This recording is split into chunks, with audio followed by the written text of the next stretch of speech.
If you want that information on the most dominant hormone and what it does and what the product does, just let me know. You want to tell them now? Nope. Oh, Hit me up and I'll share it with you the right way. I want you to actually hear it the right way. Yeah. Because if you hear a portion of it, then there is something like we have trigger words in our mind. And if you don't hear it the right way, you'll say, oh, I already know. But you don't know. That's the reason why we're dealing with what we're dealing with. Right. And so if somebody reaches out, I'll give them the depth so that they can actually either do their research behind it. They can say, okay, you know what, I'm in, and I want to walk them through. I don't want them just to be spitballing and hoping that they hit the right bullseye. I want to make sure that they hit the bullseye for what they're trying to hit for their health. Wipe your eyes, don't let him see that he got the best.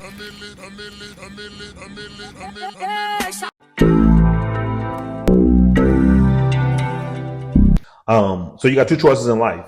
You can either pay the price for what you want, or what you want will become the price you have to pay. That's true. So now here's the issue. My daughter's 13 years old. Mm-hmm. And this is the reason why I grind the way that I grind, because I have to make the decision that I'm going to fight tooth and nail. Listen, if somebody ever want to see me get active, it'll be because of my daughter. I run through a brick wall for my daughter. I am the measure of what a man is to my daughter. There's no ifs, ands, or buts about it. I'm not sacrificing her on anybody's altar. That being said, if I say, oh, my daughter, I'm grinding to show her that she's worth it. The day that I don't feel like getting up and grinding, I have two choices. I can either get up and grind, tell her that she's worth it, or I have to literally, I tell people this, if you are not willing to look your wife, look your daughter, look your kids, look your dreams in the face and tell them that they're not worth it, then you need to get up and pay the price. That is the price that you pay. Right. So I would have to literally look at my customer in the face and say, you being here and reversing your diabetes isn't worth it.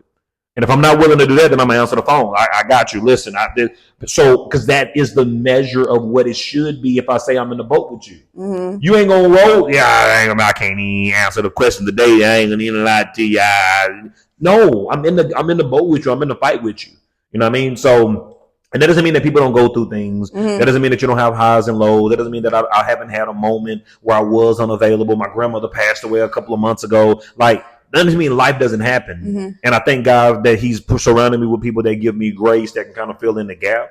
But like, you show up. And that is the measure of what it looks like to actually produce greatness. Wow. That's good. So what's your favorite aspect of being an entrepreneur? Entrepreneur privileges. And what are those? Okay, so a very good question. Listen, I had this conversation with my brother. I said, bro, listen, we were having a conversation about working a job, right? And I actually still work a job, okay? I thank God for the job that I have. I thank God for the position that I have and what I do in the industry that I'm in, okay? But I told my brother, I said, bro, you are fighting. You are fighting for, you are fighting and you're arguing so that you can get employee benefits when you should be focused on fighting for entrepreneur privileges. Okay. A employee benefit is, oh, okay, I work 9 to 5. Okay, cool. I want the schedule that I want. You're looking for a job to give you the schedule that you want. But an entrepreneur privilege is I can go to my daughter's game whenever I choose to.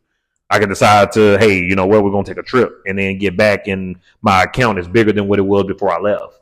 Right. I might work a few extra hours, but now I have the flexibility to take off whenever I choose to. Right. So the entrepreneur privileges is it gives you choices versus employee benefits. Once those run out, you know what I mean? They're the entrepreneur. So I tell this all the time. If you're an entrepreneur, you still have a boss. Let's be very clear. The boss is the person looking back at you in the mirror. Right. And if you don't hold you accountable, you're probably not going to get paid. Right. But that means that the privileges are, if you are a hard boss on yourself, then you also get to play good. You also get to play big. You also get to go have fun. Just got back from LA.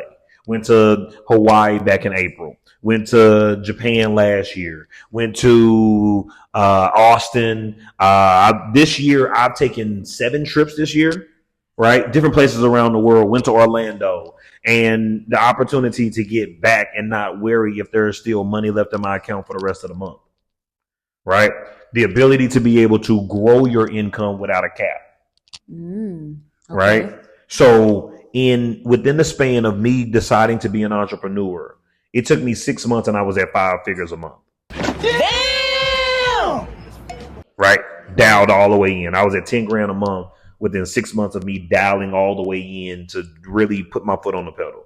It doesn't take a long time to grow your income. Now, it depends on what industry you're in, scaling and all of those different things. But like, when I realized what I really had my hand on and the people that could really be impacted, we begin to scale.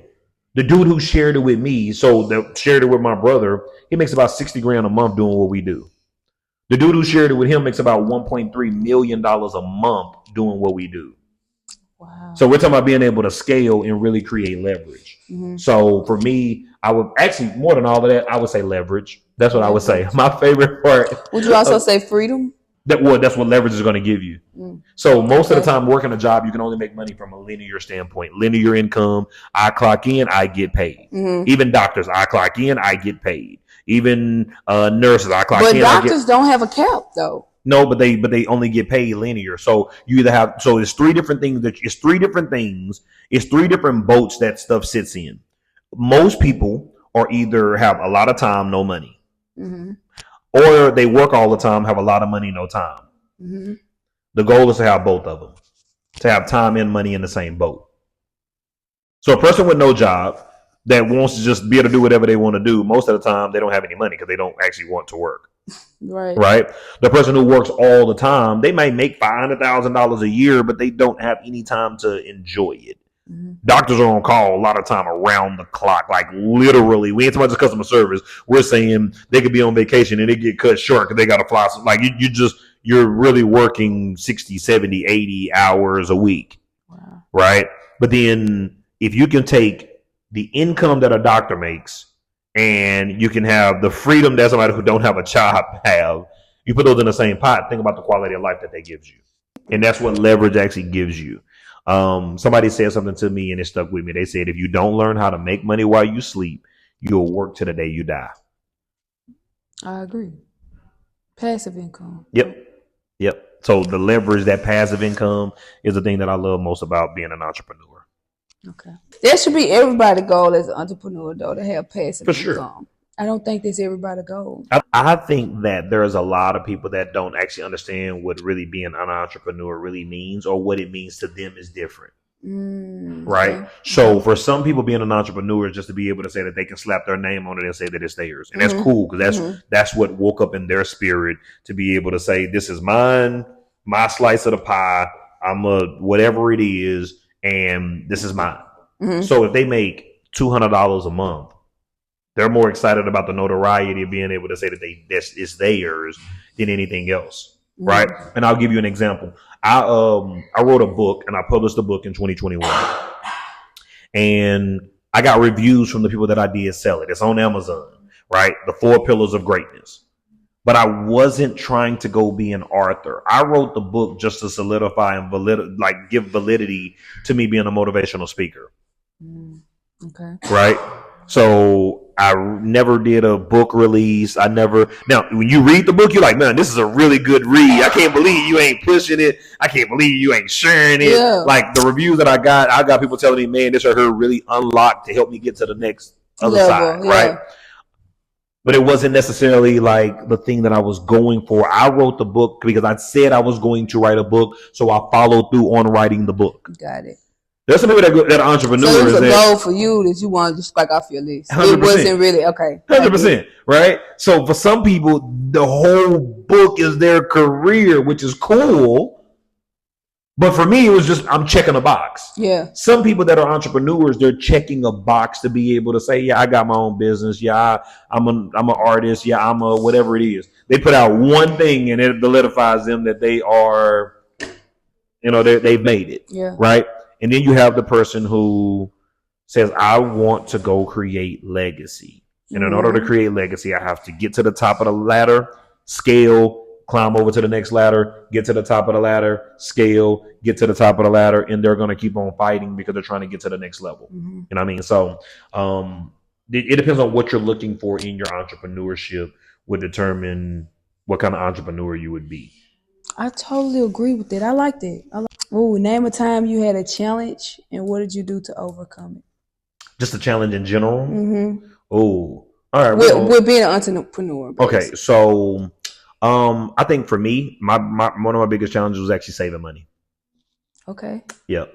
So when you have good money coming in, it's really easy to know what your next check is going to look like once you start doing numbers. And if you don't save, you can find yourself in a snag later on. Mm-hmm. Right. Mm-hmm. So I think that one of the greatest challenges, because I love shoes. Like at one point I had 160 pair of tennis shoes, and that might not be a lot to some people, but I had 50 pair of Jordan 1s. You do the easy math on that, each one being $180 to $190 a pair, and then you add the tax on that, that's 200 plus. Yeah. That's an easy 10 grand on just 50 pair of the shoes that I had. Okay. So you can just imagine, and that's just shoes. Yeah. Right.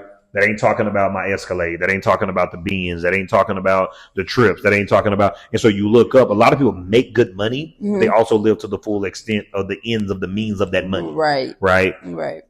So at that point, you're right back living check to check. Mm-hmm. Right. And so I had to challenge myself 2 things. 1, to save, and to work hard enough that I would let my assets be I would let my assets pay for my liabilities. Right. Okay. So my business itself, not from my monthly income, my business pays for my coupe. That's a toy that I get to play in, but my business pays for that. So if my business didn't pay for it, I would not allow myself to get it. So explain it. You say your business pay for it, but not your check? No, not my living income. So like, I'll see if I can say it like this right here. So what you saying, like your passive income, which is your business, pays for. So there's a percentage. Okay, so you have. So have you ever heard of a FIN number, which is your financial independence number? Okay, so your financial independence number is you start the month day 1. Okay, if you put all of your bills, and this right here would change the way that people look at finances. If you day 1, first day of the month. However much your bills are supposed to be, and we're talking about miscellaneous, we're talking about rent, we're talking about every bill that you have to pay that month. Mm-hmm. Put that on a piece of paper, and let's say that that's $3,000. Then you actually start the month out negative $3,000, and every hour you work, you're working to pay off your $3,000 debt. Okay. If my number is 3,000, my financial independence number, then my business pays for that. Boom, first. Before I allow myself to even start thinking about acquiring another liability. Once I've made 3,000, then I'm like, okay, cool. I got that put up. That's my savings. Everything is coming out of that 3,000. Now, if I make 3,500, then I can say, oh, with that extra 500, I done put my savings up. I done put this up. I done pay for all of that. Now I can play with the other income. But until I get there, then along the way, if you're playing with that income while you're working towards your 3,000, then what happens if you stop at 3,100, but you done already spent 300, right? For the month. Like your business doesn't produce more than what you actually need. Then now you're behind, and now you got to use your credit card, and now you have to pull out a loan, and then you start working your way backwards. And most people actually undisciplined work their way out of being an entrepreneur back to their job. Wow. It wasn't that they didn't have the idea. It's just that they didn't manage the time. They didn't manage the money. They didn't manage. And so where they made money up front, they probably should have had 10,000 in savings. They end up with 1,000 in savings because they spent 900 on lifestyle when it should have been put up. So the biggest thing that I think I probably overcame was spending frivolously and being undisciplined. So just learning to save, put up what's supposed to be put up, invest what's supposed to be invested. And in trusting the process. So would you say it was a time where you didn't manage it and you had to start over? Absolutely. Or got broke? Absolutely. I got 70 pair of tennis shoes now because I sold through a big portion of my shoes when I learned that that lesson, and I wasn't too prideful to hold on to the shoes. I started selling them. Yeah. Okay. You also have to be prideful enough not to be so stuck on, I ain't taking it for the low. I sold some stuff for the low, way below market value because I needed it's gonna cost you something. So where I could have got $400 for the shoe, I ended up selling it for $200 because a light bill needed to be paid. Yeah. Right. So and sometimes I ain't let you lowball me. Okay, cool. Don't lowball and then your lights are off. All right, you have at that and you know how that works, but you're still trying to build your business. You know what I mean? So no, for real. Just not being too prideful to do what needs to be done to fight to the other side. Oh, that's good. This is some good stuff. Okay, What are your goals for 2024? So I'm right here. Well, obviously, we're almost at the end of the year. One of my goals, I had a dollar amount that I wanted to put up, like just savings. And so I'm a couple thousand away from that. And I'll hit that probably by the end of November. We stay on the same trajectory that we're on right now.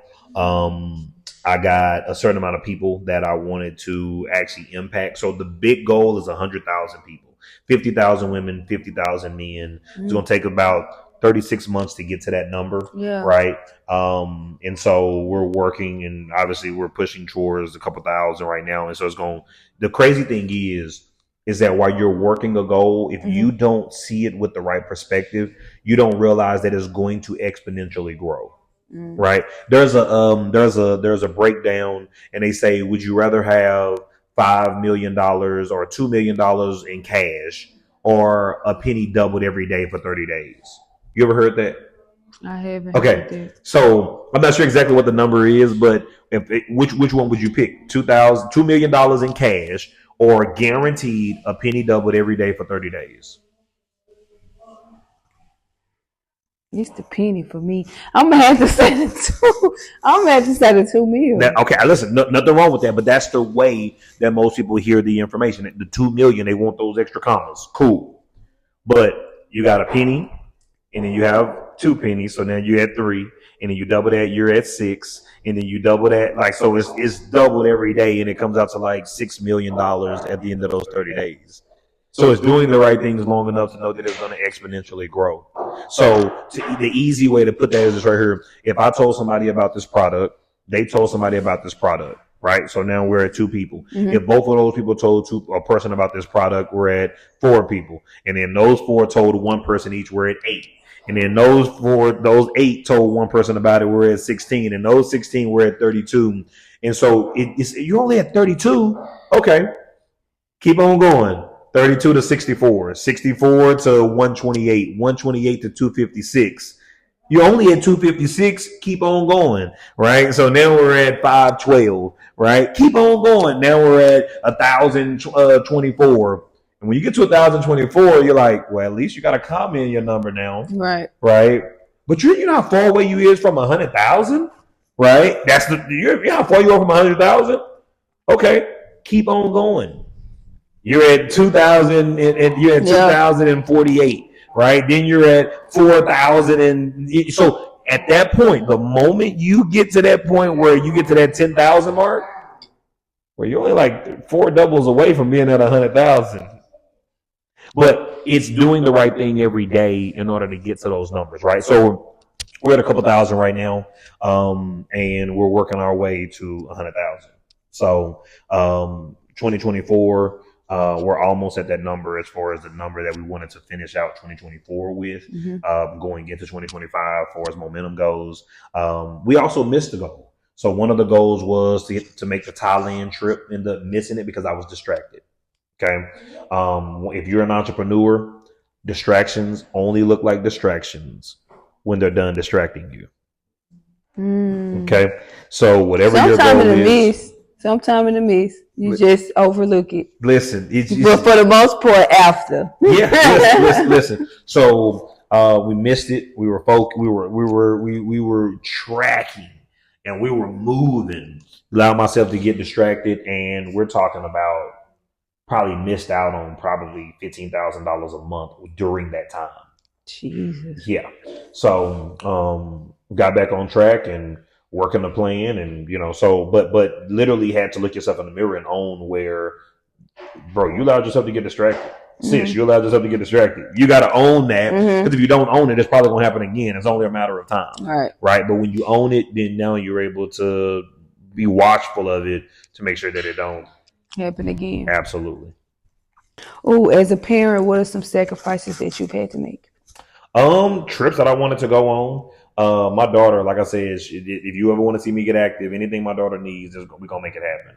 Right. So like when school started I gave my daughter a budget because she's 8th grade. I gave her a budget. This is what your spending amount is. And it was things that I probably would have been doing that I didn't do because it was directed towards her, right? And this is during that time that I was distracted. So money was, you're still looking at your money. You're like, right. Okay, I'm not going into my savings. So what needs to take place in order for me to still be able to afford her what I said that I was going to do for her? And so you got that. You got just going out.